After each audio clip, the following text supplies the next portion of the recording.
Welcome everybody, my name is Tim Sandy. I'm a VMware Technical Partner Manager and Systems Engineer. In today's session, this is going to be part 2 of 3 for my technical overview of what's new with vSphere 6.5. Now this part 2 is going to be covering the topics of vSphere security in vSphere 6.5. Now if you haven't watched my first session covering vSphere and vCenter administration, I do recommend that you go back and watch the first one first. It's not a mandatory thing, but it does make sense to watch them in order. So again, this is part 2 covering vSphere security. So without further ado, let's get started. So the second category in what's new in vSphere 6.5 that we're discussing covers comprehensive built-in security. So we've accomplished this by securing not only the data, but as well as the infrastructure as well as access to as well. Today in vSphere 6.0 Update 2 and below, vSphere logging doesn't provide you with an overly detailed amount of information to assist you in troubleshooting. In the current and older versions, when I make a change to a virtual machine, I only get this Mike fully reconfigured this VM type of message as you see in the red box here. So you may ask, why is this a bad thing? Well, the problem is that this information is not actionable, so I can't use it to my advantage. You might also ask, was this something that has a security implication as well? Did you move it from a secure network to an unsecure network potentially? So, based on what kind of information this may be very relevant information that you as an administrator need to know when somebody makes this kind of change. So the question is, can you use our vRealize Log Insight in order to help you with this? And the answer is no with the current and previous editions. So vRealize Log Insight only acts on the information that it receives. So because it's not actionable, vRealize Log Insight can't use this information currently. So as a tech preview for vSphere 6.5, you can see that now log information is actually actionable. So I can see that Mike Foley has moved the VM from the PCI vSwitch to the non-PCI vSwitch. This could just as easily be an example of moving the VM from a top secret network to an unclassified network. So the point here is that it is a security event. And this is something that you would need to be aware of, obviously, for compliance reasons and just for overall security. Now, vRealize Log Insight can now actually parse this and create an alert for you because this is an actionable item. So why is this important? Because the IT manager can be alerted immediately when the VM is now out of scope of compliance or security. So you will get an alert notification immediately after this was moved. So this brings full value to vRealize Log Insight and any other type of logging type solutions that you may have.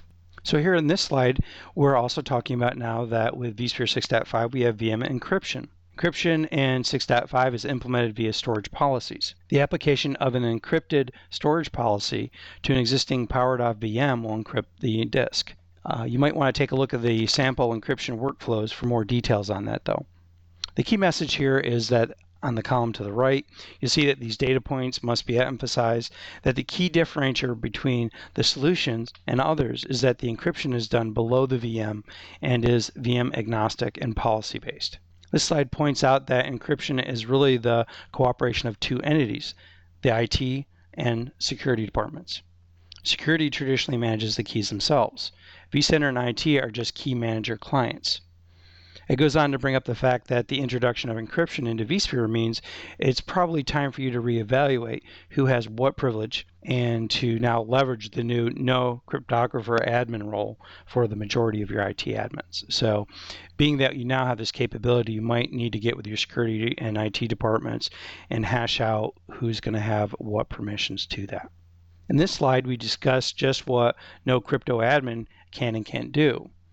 They can still do things like power a VM on or off, they can vMotion it, etc. However, they can't get access to the console or download the VM files off of the data store. Nor can they do any crypto type operations like encrypt or decrypt the VM. Any and all of these permissions can be granted to vCenter users, of course, but obviously you do need to want to do that very carefully as who you grant that type of permission to. This slide kind of shows you the overview of how the VM is encrypted. It reinforces the fact that the key from the tenant provided KMS is managed by the KMS and the KMS admin, and that these keys do not persist in the vCenter server. The customer is then responsible for managing the lifecycle of tenant keys. Another additional new added security feature enables you now to encrypt all your VMs while vMotioning them. As you see in the image, there are 3 options on how you can handle encrypted vMotion as a default behavior. The first is disabled, where no VMs will be encrypted during vMotion at all. The second is opportunistic. This uses encryption if the source and destination hosts support encryption. And third is required, which will only allow encrypted traffic. So if either the source or the destination host do not support encrypted vMotion, then the migration fails. vSphere 6.5 now has a unified extensible firmware interface secure boot process. Now, if you're not familiar with what that is, it's basically a specification for a software program that connects a computer's firmware to its operating system. UEFI is expected to eventually replace the old traditional BIOS that we've had for years.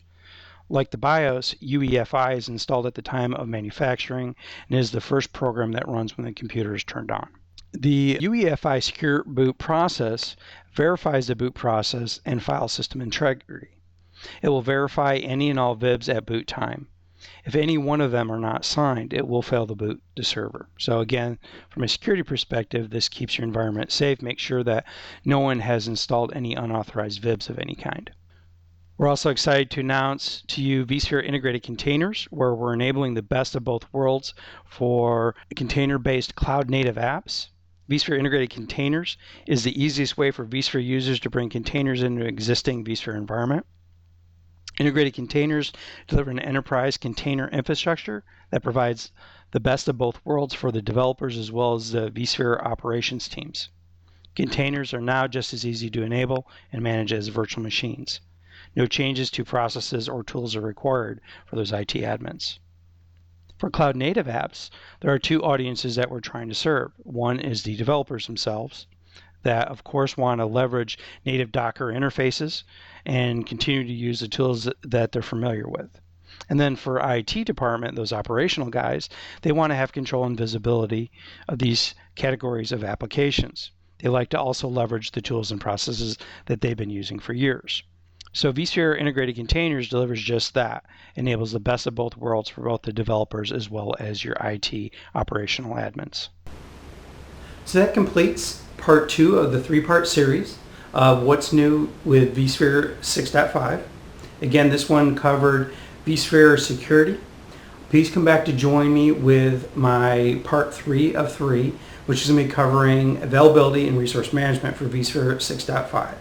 So again, I hope this information was valuable to you. I look forward to you coming back and watching part 3 of this series. Thank you and have a wonderful day.